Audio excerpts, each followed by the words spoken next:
తమ్ముడు, మన జడ్జిమెంట్కి ఎప్పుడైనా తిరుగుందా?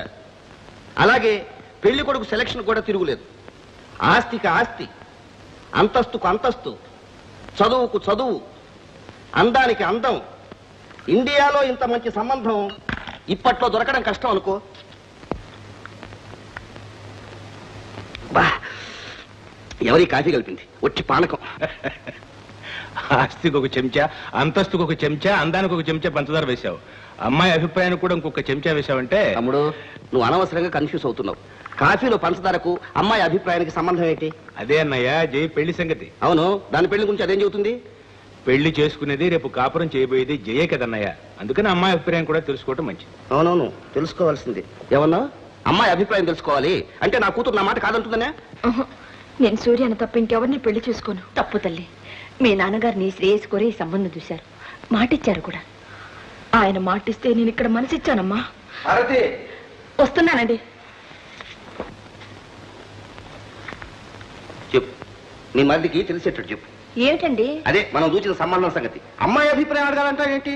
అడగటం మంచిదే. మంచిదా? ఏమిటా మంచి? అమ్మాయి ఇష్టపడుతున్నట్టు లేదండి. ఏంటి? అసలు నువ్వు సరిగ్గా చెప్పావా? అమ్మాయిని కన్ఫ్యూజ్ చేసావా? అమ్మాయి ఎక్కడ? ఆ గదిలో ఉందండి.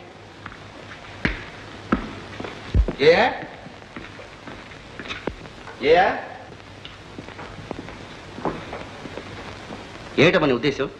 నిజమే నాన్న, నాకు ఈ పెళ్లి ఇష్టం లేదు. ఇష్టం లేదా? ఏ, అతనికి ఏం తక్కువైందని? ఆస్తి లేదా, అంతస్తు లేదా, అందం లేదా? ఉండొచ్చు, కానీ నాకు ఇష్టం లేదు. చూడమజయ్య, మీ బాబాయ్ వాళ్ళని అనవసరంగా కన్ఫ్యూజ్ చేసి ఉంటారు. నీ అభిప్రాయం ఏంటో సరిగ్గా నాతో చెప్పు. నా పెళ్లి విషయంలో నేనే నిర్ణయం చేసుకున్నాను. ఏమిటా నిర్ణయం? ఎవరిని చేసుకుంటావు? సూర్యాన్ని. ఎవడా సూర్యం? మన సీత అన్నయ్య అండి. ఏంటి, మన పాలేరు కొడుకుని చేసుకుంటుందా? ఏమిటి పిచ్చి? వాడికి ఏముందని? ఆస్తే, అంతస్తా, హోదా? అవన్నీ లేకపోయినా నాకు నచ్చిన మనసు ఉంది. మనసు మమత అంటే అర్థం తెలియని లేత వయస్సు ఇది. పెళ్లి అనేది 100 ఏళ్ల జీవితానికి పునాది. అది నువ్వు తేల్చుకోవాల్సిన సమస్య కాదు. మంచి చెడ్డలు ఆలోచించి పెద్దలు చేయవలసిన పెద్ద నిర్ణయం. చదువు సంస్కారం ఉన్నదానికి జడ్జి కూతురివి ఈ మాత్రం అర్థం చేసుకోలేవు? అర్థం చేసుకున్నాను. చదువు సంస్కారం ఉన్నాయి కాబట్టి నా జీవితం గురించి ఆలోచించుకున్నాను. మీ కన్నబిడ్డని కాబట్టి దాపరికం లేకుండా మనసు విప్పి ధైర్యంగా చెప్తున్నాను. అర్థమైంది. నీకు ఈ ధైర్యం ఎలా వచ్చిందో, అసలు ఈ బుద్ధులు ఎలా పుట్టాయో ఇప్పుడు అర్థమైంది. సరే, మీరందరూ చెప్పేది విన్నాను. ఇక నేను మీకు చర్చ అనవసరం. నేను బాగా ఆలోచించే ఒక నిర్ణయానికి వచ్చాను. నేను సూచిన సంబంధమే ఖాయం. నా మాటకు తిరుగులేదు.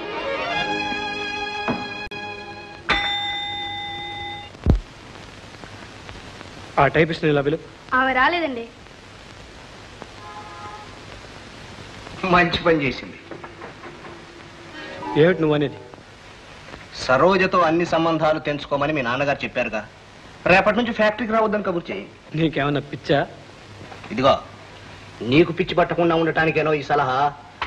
ముక్కుకు సూటిగా పోయావా బొప్పి కడుతుంది. అందుకని నేను చెప్పినట్టు చెయ్యి. ఏమిటది? ఏమిటా?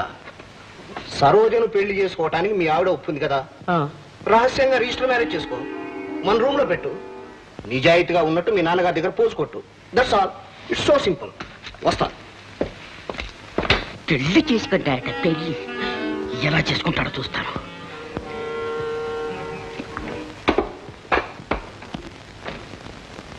అయ్యా నమస్కారం. ఏమండి, ఏమిటి విశేషాలు? ఏమీ లేదు. ఈవేళ 3 లారీల బియ్యం పంపమని మా ప్రొపరైటర్ గారు కబురు చేశారు. అలాగే ఏర్పాటు చేస్తాను. మా మేనేజర్ని వెంట పంపిస్తాను, డబ్బిచ్చి పంపించండి. అయ్యయ్యో, ఇటువంటి విషయాలు తమరు స్వయంగా చూసుకోవాలండి. వాళ్ళకి అప్పచెప్పితే ప్రమాదం. ఇది బ్లాక్ మనీ. అది కాస్త స్వాహా చేసి మనల్ని చిక్కుల్లో పెడతారు. ఇటీవల బెంగళూరులో ఏం జరిగిందో తెలుసా? ప్రొపరైటర్ పంపిన మనిషి దోవలో దొంగలు కొట్టేశారని అబద్ధం చెప్పి 10,000 స్వాహా చేశాడు. అంతే, అంతా గప్చుప్. అందుచేత తమరే స్వయంగా వచ్చి ఆ డబ్బు తీసుకుంటే మంచిది. నేనే స్వయంగా రావాలంటారా? చిత్తం, నేను వెంట ఉంటాగా. తమకెందుకు సందేహం? సరే.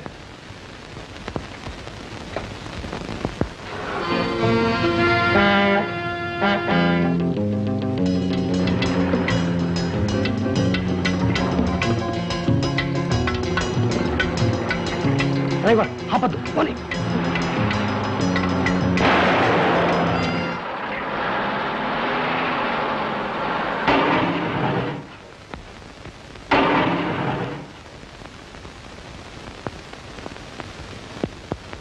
దిగండి.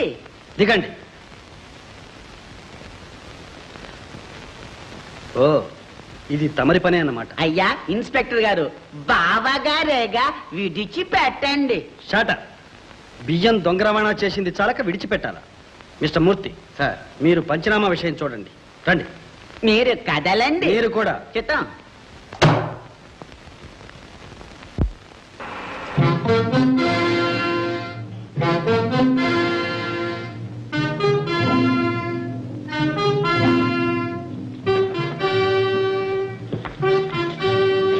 వీళ్ళిద్దరిని లాకప్లో ఉంచండి.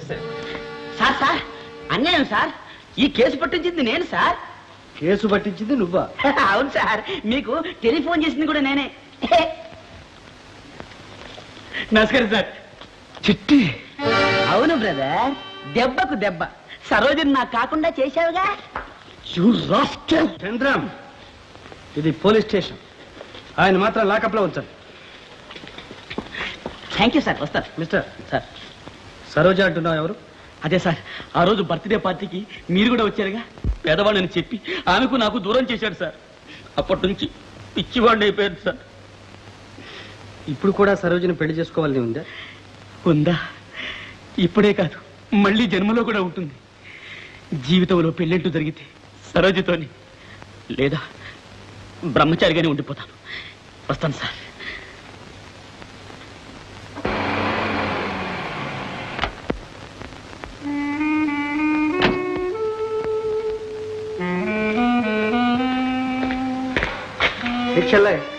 ఏమిటమ్మా ఈ రావడం?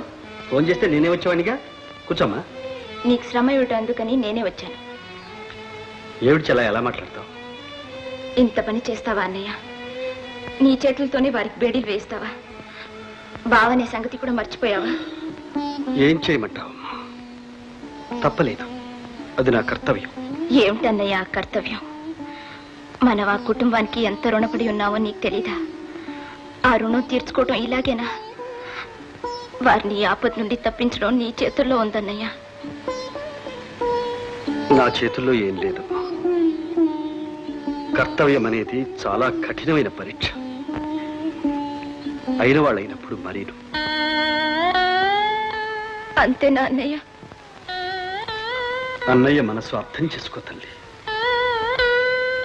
ఉద్యోగ నిర్వహణలో ఒక్కొక్కప్పుడు మనసును మమకారాన్ని చంపుకోవాల్సి వస్తుంది. అయితే మావగారి పరువు ప్రతిష్ట మంట కలిసిపోవలసిందేనా? మీ బావగారు అలా జైల్లో మగ్గిపోవలసిందేనా? నువ్వు బాధపడకమ్మా. బావను జామీను మీద విడుదల చేస్తారు. రాజారావు గారు ఆ ప్రయత్నంలోనే ఉన్నారు. నువ్వు ఇంటికి వెళ్ళు. నేను వచ్చి జగన్నాథం గారితో అన్ని విషయాలు చెప్పుకుంటాను.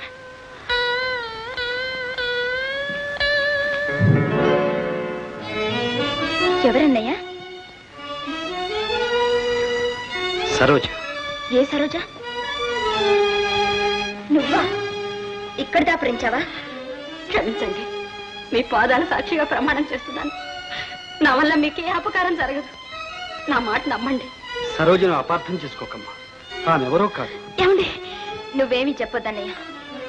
నేనంతా అర్థం చేసుకున్నాను.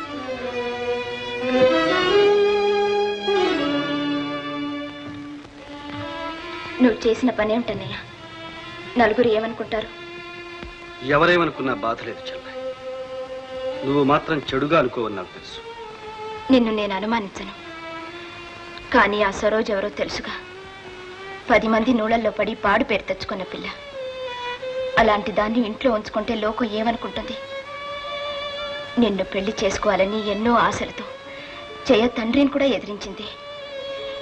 ఈ సంగతి రాజారావు గారికి తెలిస్తే ఏం జరుగుతుందో ఆలోచించు. నా సంసారం నిలబెట్టడం కోసం నువ్వు కష్టాలు కొని తెచ్చుకోవద్దు.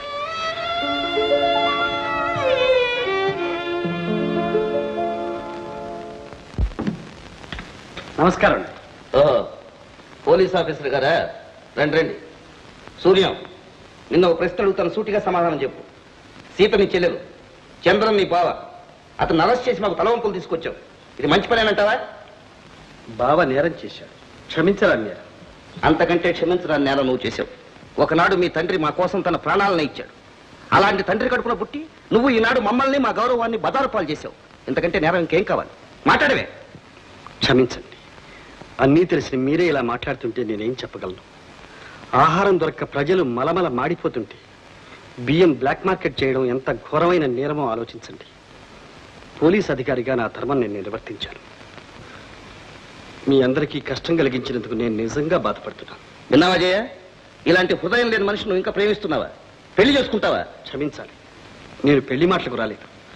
జగన్నాథం గారితో జరిగింది మనవి చేద్దామని వచ్చాను. సరే ఆగో, ఏమిటా నిర్లక్ష్యం?